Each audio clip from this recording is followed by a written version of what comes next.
Specifically with regard to the Morton case and this role that you played, how does one get made a special prosecutor? It's not a job that you apply for, and I assume, at least out in the open, it's not a job you campaign for, it's a job you get.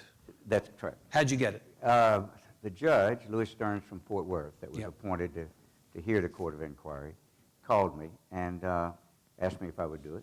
And the interesting thing was back when I left the district attorney's office, it's hard to imagine now at this stage, but in 1990, 89, prosecutors thought the Court of Criminal Appeals was too liberal. Just goes to show you what's happening. How the pendulum swings. The pendulum swings big time in this whole system.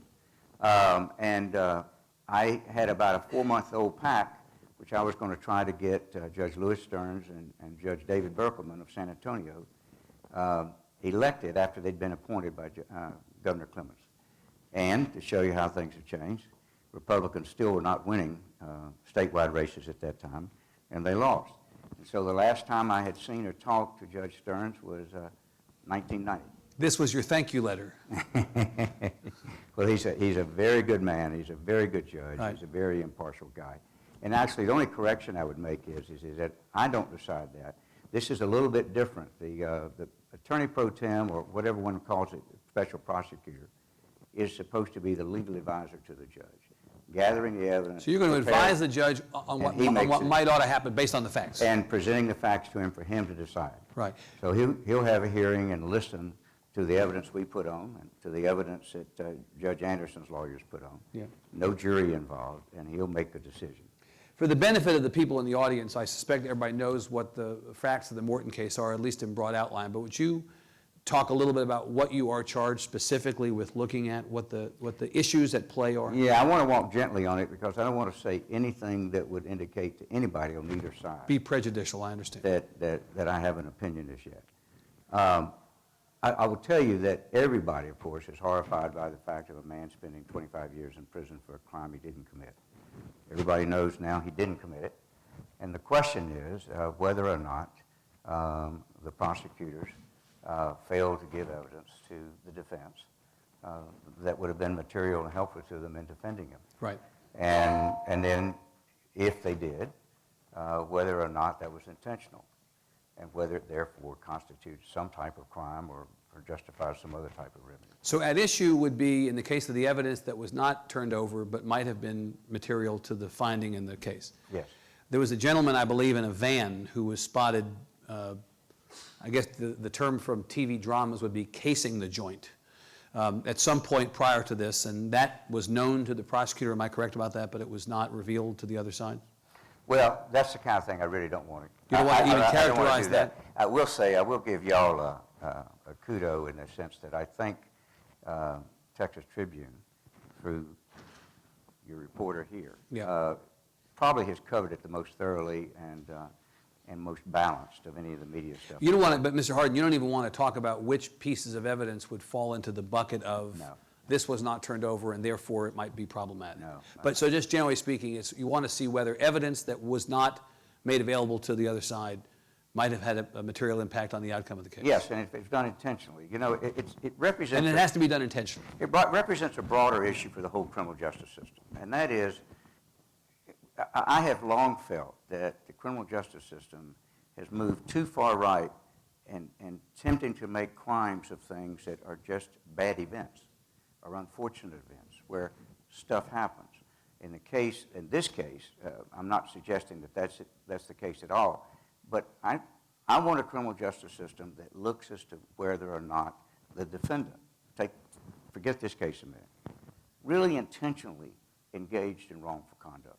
Because there are a lot of mistakes people make that shouldn't be a crime. And I'm not speaking of this case at all. Can you give me an example of a kind of mistake that someone would make that is now considered a crime that shouldn't be? Well, there are a lot. Arthur Anderson. Arthur Anderson's a classic. 10 years ago, Arthur Anderson run out of business because of the hysteria that worked its way around Enron. And at the trial, the jury rejected the government's whole theory of a company that now the government had run out of business. And I will tell you that a lot of it, I see more of it a lot of times in the federal system than I do in the state system. Because the federal system has a larger panoply of crimes that are harder to show intent, and that more likely, a lot of times, will be simply people made bad judgments. But the question is that bad judgment something that should be a crime? But there's a provision in the law, Mr. Hardin, for people to be punished for crimes that they commit, but that they didn't intend to commit, or that, where there was no malice. The things that they do still can be considered wrong and can still be punished. Some, DWI. Right. But DWI, very rarely does anybody accidentally been drinking. Right. But the accident they caused and the harm they caused, not necessarily intentional. But most of our crimes do require some kind of bad mental state, and I think that's the way it should be. Now, there have been a number of exonerations famously over the last decade, say, the DA in Dallas County, who was with us today on another panel, has been one of the prosecutors around the state who has been most aggressive and most willing to reopen cases that had previously been decided, to see if there was some claim of innocence that was disregarded or was not taken seriously enough, maybe is a better way to say it. And some people have been exonerated as a consequence of his efforts, but not just there. I'm not aware of a whole bunch of special prosecutors being appointed in cases of exonerations. Why in the Morton case is there a special prosecutor when there might not have been in other cases? Well, because those on behalf of Michael Morton pushed hard for a court of inquiry, which is a very rare animal in Texas. Doesn't usually happen. It's had a checkered history in terms of the way it's been considered within the system, because theoretically, what's happening with a court of inquiry is what usually happens with an examining trial, with all the other things that attach to it. It's an extra procedure inserted in between the beginning and a grand jury or so. But I think, look, it's a horrible set of facts. If a man spends 25 years in prison for something he didn't do, if he spends 1 week, 1 month, which will get me off on a tear about how we've made pretrial detention now be a punishment rather than showing if somebody bookmark that. We'll come back to it. But I think it's unusual. Courts of inquiry are not usual process. In fact, the last one that I'm aware of, and I may be wrong about this, Mr. Hardin or Brandy, was the Willingham case, where Judge Baird here in Austin was presiding over a court of inquiry in the Willingham case, which I believe never actually saw itself through to conclusion. Right? There was another one. Very controversial in any case, in that case, where it does not seem to be quite so controversial in this case. Right, and because I think there is a tremendous desire to know whether somebody within the system did what people are alleging he did. Yeah. Look, if prosecutors hide evidence, it has horrible consequences, not just to the individual, but to the whole system. The Senator Stevens thing has given some impetus to it on the national level. If you remember, this is the U.S. Senator from Alaska.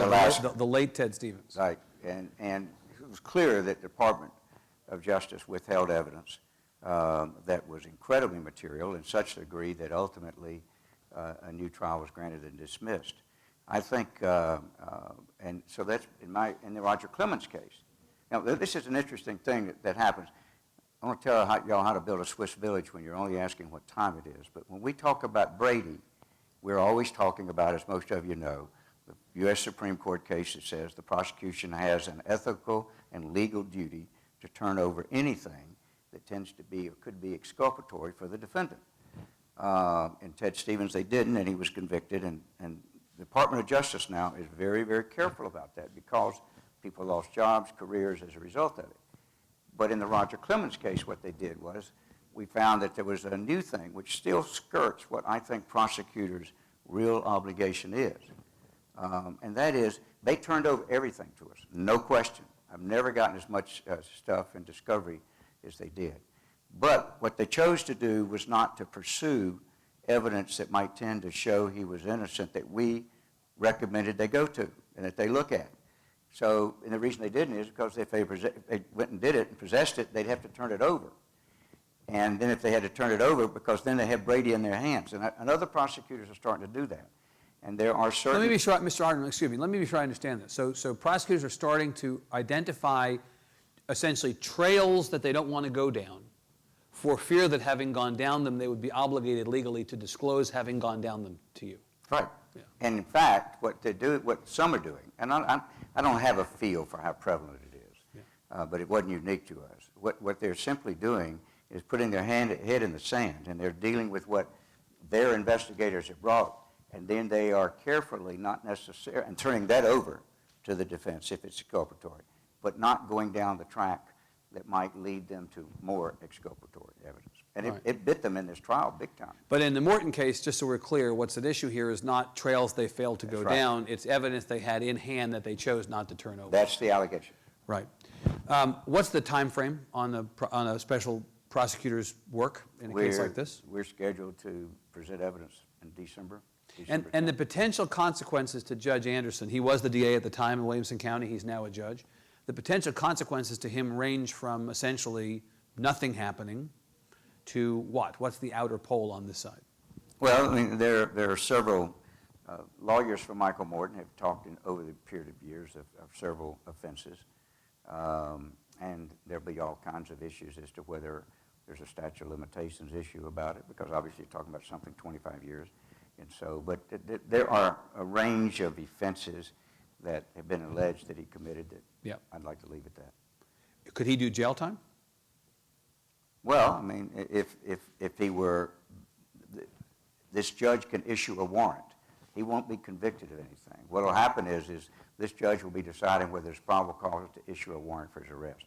Yep. And then it would depend on what the offenses were. And from Mr. Morton's perspective, obviously you don't want to speak for Mr. Morton, but from Mr. Morton's perspective, he's not going to get those 25 years back if this happens. He's not going to receive anything additionally beyond what he's already received. It would be essentially peace of mind in the knowledge that the wrong that was done has been righted, or the wrongdoer has been. I've not met Michael Morton. You've not met Michael Morton? I have not. No. We will. But should have arranged that today. well, it would have been fine.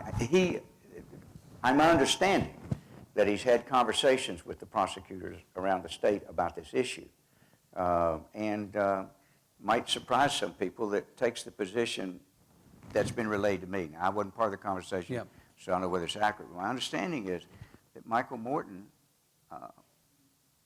is not persuaded that there is a widespread prosecutorial problem with what hurt him, what he contends hurt him. He might think it might be isolated to this instance. I don't know that he'd say isolated, Yeah. but I don't think he thinks it is. My understanding is he's told prosecutors who've reached out to him because their state association is concerned about this. It's not just people that are favorably predisposed toward him that know him that are upset. The average prosecutor is upset about what happened. And so my understanding is, and he'd have to speak for himself, that his motivation is more to try to keep this from happening again to others, and to find out exactly what happened in his case and how that can or cannot be prevented in the future. In the future. But I don't get any sense that he's seeking vengeance. Right. Amazing when you think about someone who spends 25 years in jail to have that level of equanimity when it comes to the question of seeking vengeance. He's really kind of at peace. Maybe he worked all that out inside, but he's not. Well. Yeah. Now, so you're in an interesting position, I think, to be discussing all these issues with yourself and with me and with others because you've been a prosecutor yourself. You've been on the other side. Yeah. Does that shape your point of view about this in any way? Well, only that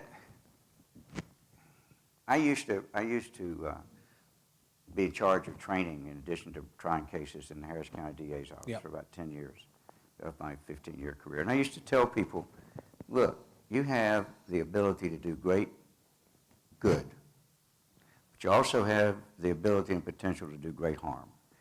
And you have got to always remember both of those parts of the capabilities of your job and not just the do great good. It's been interesting to watch the pendulum. And so I became a lawyer in 1975. As you mentioned, I came to it late. I was 31 when I went to law school. I was almost 34 when I became a prosecutor. And I was always impressed by the fact that under the two DAs I worked for, I was never asked to prosecute somebody because of who they were, nor was I ever asked to not prosecute somebody because of who they were. And so it was a very, very strong thing. And I grew up in an office where if you didn't want to go forward because you had ethical questions about it, no supervisor ever tried to overrule you on that. And that's over a 15-year period. So I grew up in a system that took seriously what all of you know a prosecutor's responsibility is, but some people get cynical about it. part of our problem has been that, you know, the year I taught school, I taught American history. I've loved history. My oldest son just got off the picket line in Chicago, teaches American history in Chicago. So I've always been a fan of American history. And one of the things that I always believe that we watch is we always overreact to particular incidents or so. And anecdotes sometimes drive our legislature. I was up here a lot in 85, 87, 89. Much less cynical, quite frankly, about the legislative process than a lot of people.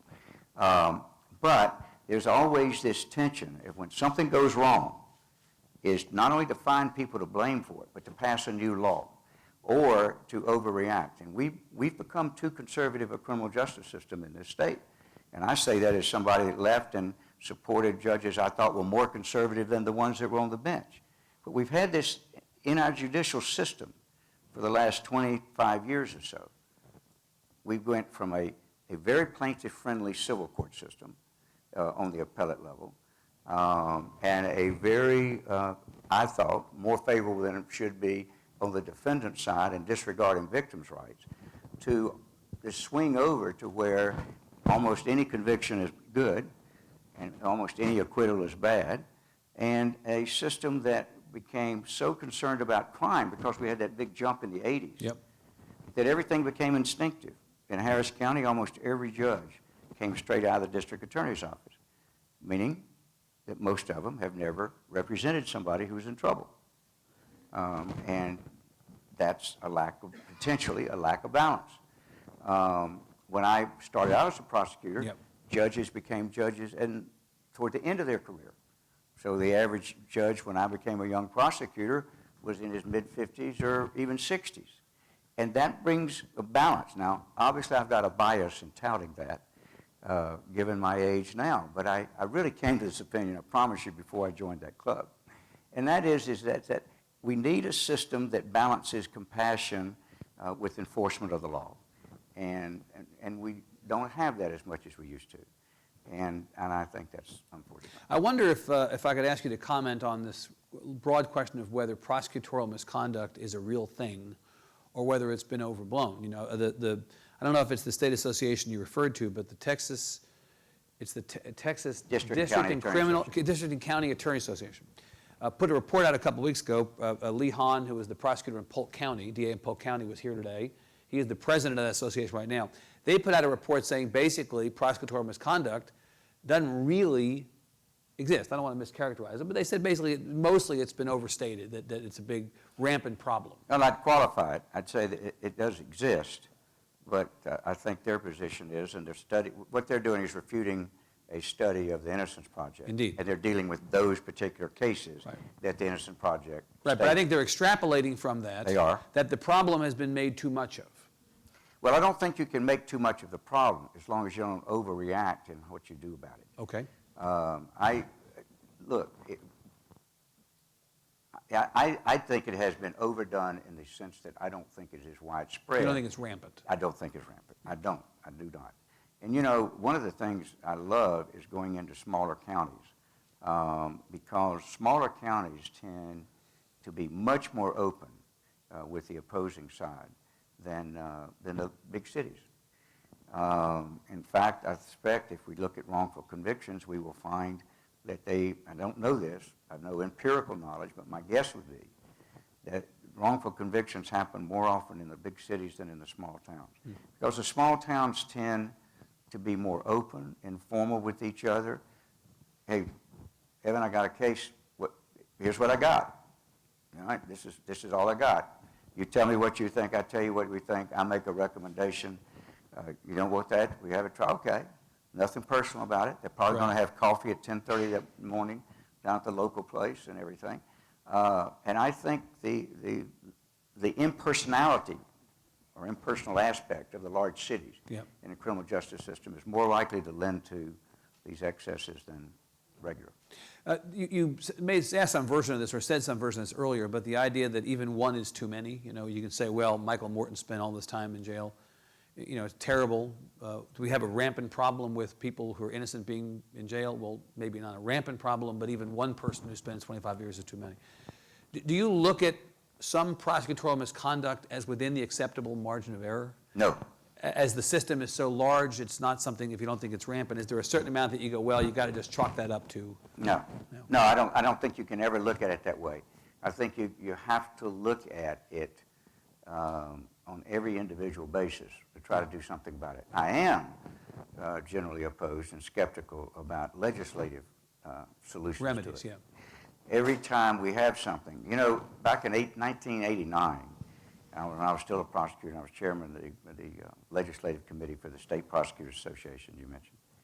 I got my counterpart with the criminal defense bar, and we went to the House Criminal Justice Jurisprudence Committee and the Senate Criminal Justice Committee, and not even tongue-in-cheek said, look, if you folks will promise not to pass any criminal law legislation this session, both of us will go home. And we'll never appear in front of your committees. We'll never be calling you. Right. We won't be lobbying you. Nothing good happens when y'all get involved. Do you still feel that? I do. Really? I do.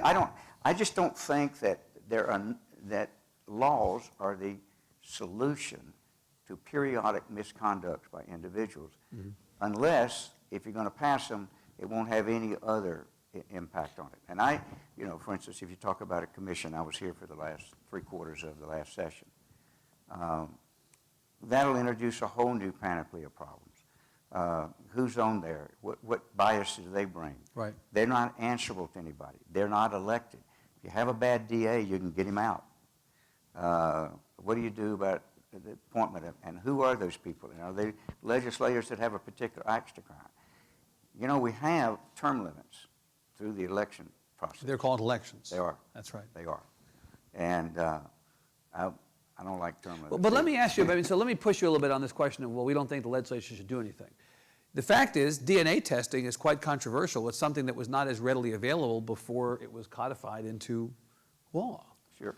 And for a lot of the people who've been exonerated and have been found to have been, in fact, innocent, as they claimed, it was the very DNA testing made possible by the legislature doing something. What? Well, I mean, isn't the legislature's role in promoting or allowing for this sort of stuff to happen valuable? Well, if they had, yeah. but keep in mind, DNA was developed within the system, nothing to do with legislature. I Right. tried the first DNA case in Texas in Yeah. the criminal justice system Yeah. back in 1987 Right. as a prosecutor. And then it caught on.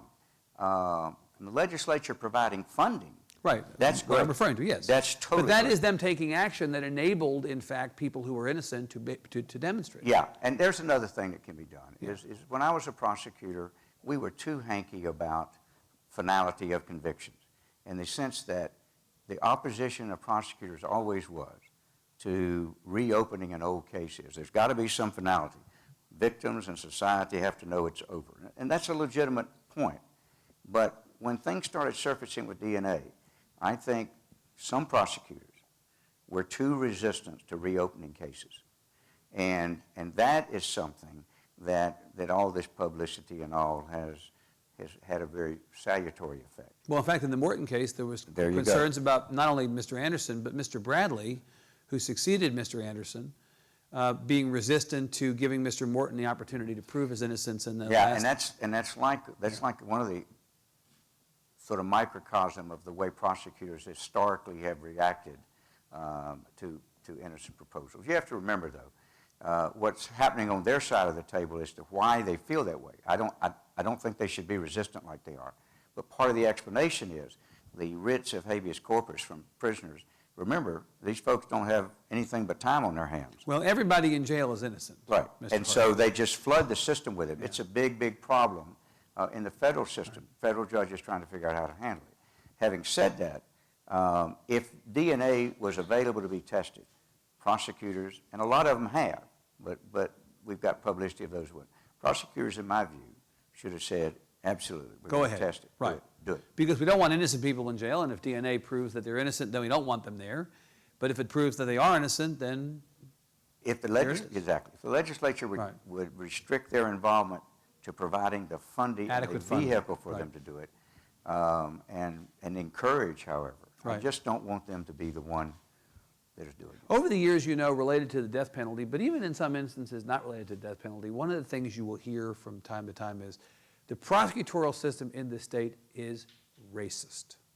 That's, if you look at who gets convicted, if you look at which cases go to trial, if you look at the outcome, it's racist. What do you think about that? I think when I started out as a prosecutor, it was a real problem and a real issue. Right. In terms of who prosecutors eliminated from the jury. And it was not unknown. I mean, everybody realized that most prosecutors at that time felt that members of minorities were going to be more sympathetic with the defendant than they would be with the government. And that was what was driving it. And so they would just make carte blanche decisions. As a prosecutor, did you ever engage in conduct in this respect that you'd like to have back? No. In fact, I'll never forget, I had a jury, I'd been a prosecutor about 3 or 4 years, so it was in the 70s. And there were 6 blacks, 3 Hispanics, 1 Indian, and 2 Anglos on the jury. And the thing around the courthouse when they saw him was, who the hell's jury is that? Well, that's Rusty Hardin. Well, what was he doing? Well, he said he liked him. So he left him on the jury. No, and it's changed dramatically. And ultimately, prosecutors became, look, Tom Hawken and I went to law school together, chairman of the Texas workforce. It doesn't have to be your political ideology. I don't think there's any secret anybody that knows Tom, that he's been a very outspoken conservative. Staunch conservative, right. Very conservative for a long time.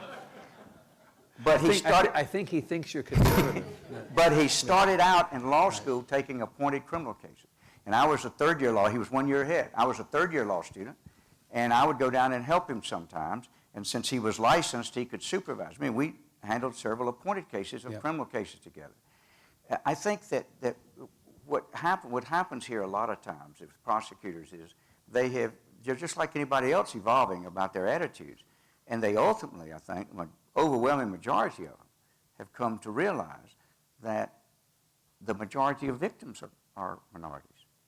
And so why in the world would you be excluding, whatever your practical concerns are, people that come from the very group that are the biggest numbers of victims? But I think it's been an evolving thing, and I think it's not very frequent now.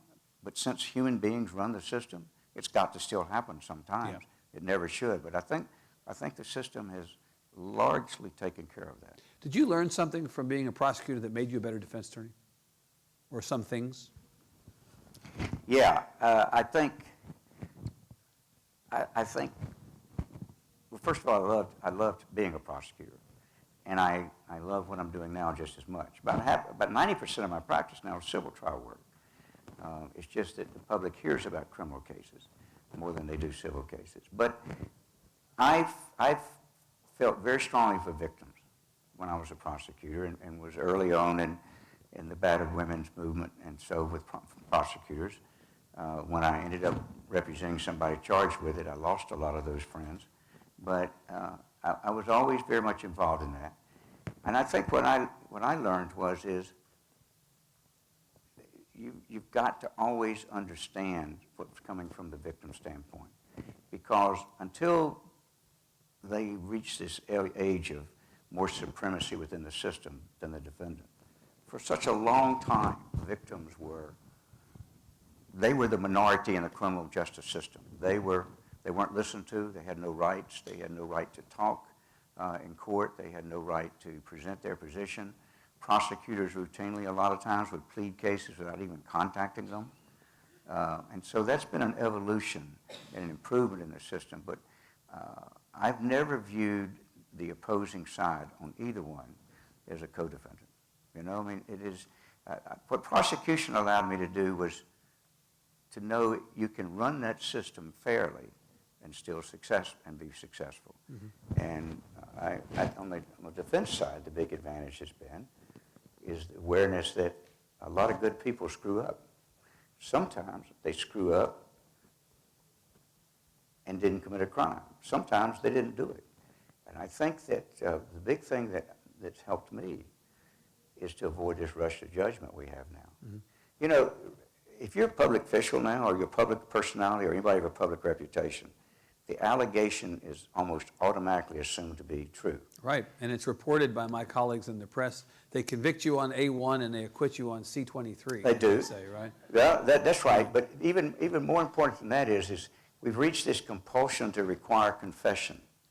All of a sudden, the only remedy, if you are accused publicly of a crime with a public reputation, if you don't step out front and admit you did it, then you're done for. Everybody turns and assumes you did it. And even if you did do it, you can be done for. Yeah. Right. Yeah. Well, you know, Roger Clemens was, and I, for 4 years, Perfect transition. Well, for 4 years, it's really kind of funny when some nice things were said later.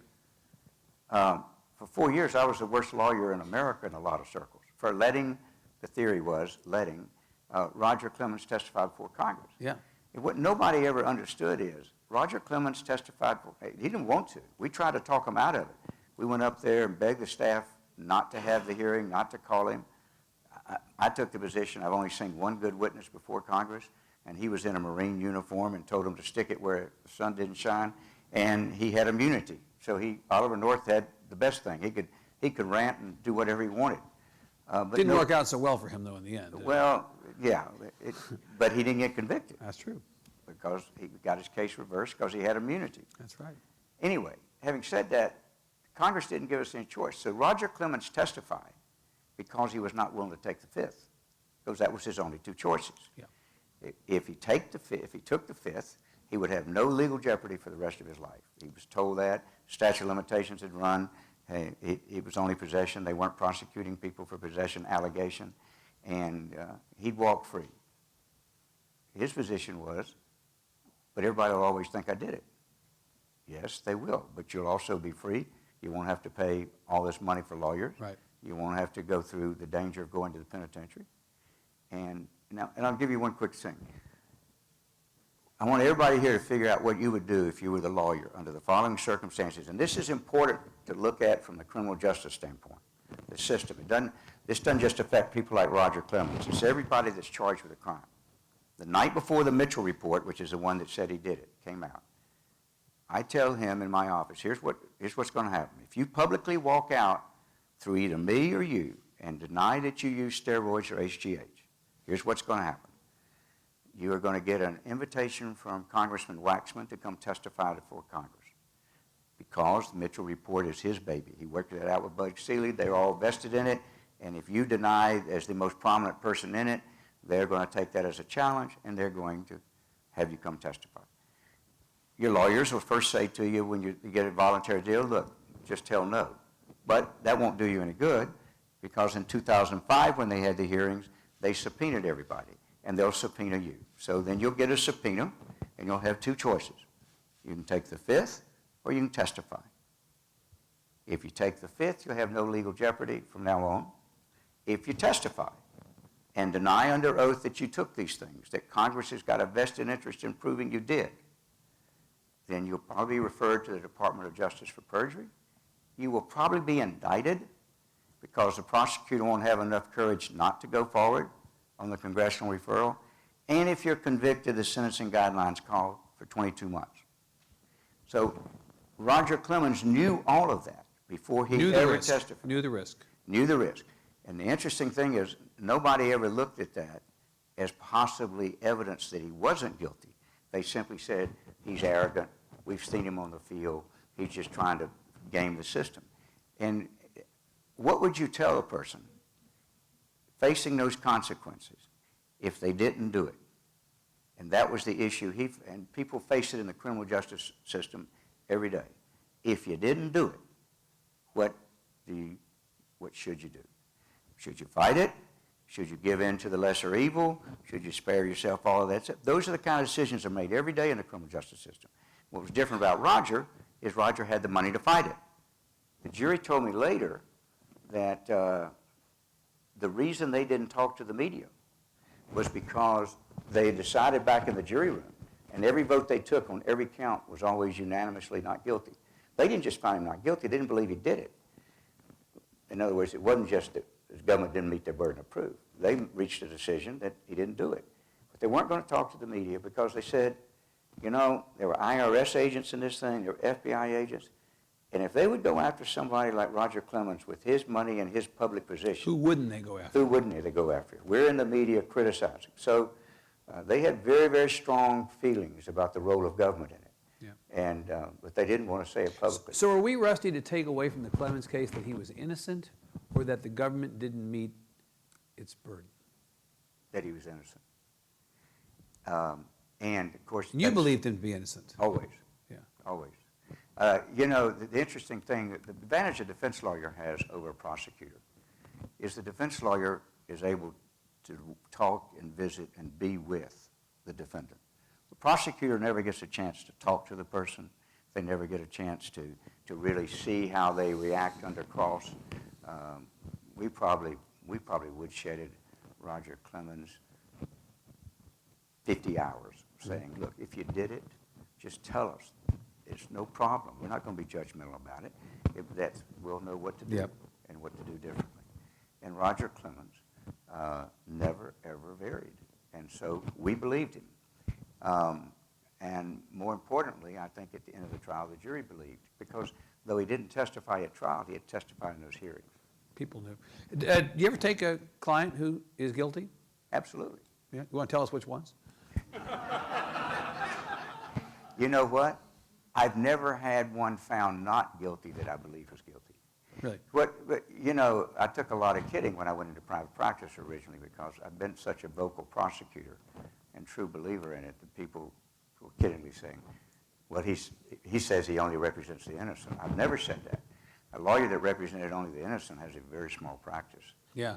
It's not good for business. It's not good for business. Right. But there are certain types of cases that I'm not interested in doing. Yeah. But those cases that we believe the person did it, and the government has the evidence and everything, we try to work something out. Yeah. So I mentioned that you tried successfully 14 death penalty cases as a prosecutor. Is your opinion about the death penalty different now, having seen the sausage while it's being made? no, As a defense attorney, do you think differently than you did back then? no, because I never was a proponent of the death penalty. I just wasn't opposed. Are you personally, I mean, I asked you to decline to answer, are you personally opposed to death penalty? No, You are for I the was death never a proponent. My position is that is a societal decision. It's an You're neutral personally on it? Yes. Yeah, okay. And I always refuse to speak at death penalty conferences in favor of it. I always refuse to be on a panel explaining why we should have it. I've always felt that the death penalty is an extreme punishment, that if society and the legislature did away with it tomorrow, I wouldn't go into mourning at all. I wouldn't even be upset about it. And I would be fine with that. But I do believe that society has the right to decide that's a punishment if there are appropriate safeguards. The problem with it, because when we take off in a war, we declared war on crime. And maybe that has a problem in itself. But when we declared war on crime, we're really no different, in my view, than when those planes take off. They know there's the danger of somebody that is not full of blame is going to die or get hurt. And so the challenge in the death penalty system, if you're going to have it, is to try to ensure that it is so incredibly fair that you're not wrongly doing. Do you think it's fair? Sometimes, sometimes not. I think that... But again, let me go back to what I said about innocence. Is one innocent person executed too many, or are you okay with the acceptable margin of error? I'm not okay with it.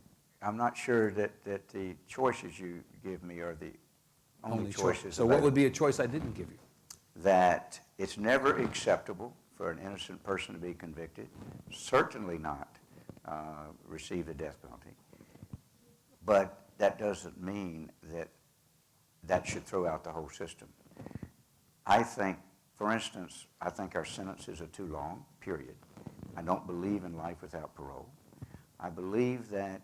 You don't believe in life without parole. For a lot of people, life without parole is the thing that allows you not to have a death penalty. Yes, but it gives you an easy out in the extreme way instead of making you face the hardcore decision. Okay. Because then the tendency is to put somebody away for life, and you say, I didn't get them executed or anything. Get yourself off the hook, basically. It takes you off the hook. And more importantly, once society, in my view, and by the way, all of this is my view. I don't mean to say that so positively or firmly. Once you make the decision in a death penalty type case not to impose the death penalty, then that person ought to have hope the rest of their life, just like anybody else. I think warehousing people for all of their natural life with no hope is a horrible, horrible thing for us to do. Right. Is it worse? Is it worse or as bad as killing them? In many ways, I think it is. I just think that our prison system should have people, everybody there realize that if they change their life, they still got some hope. I don't believe in keeping people locked up with no hope. Okay. I think we're at the time now where we should take questions from the audience.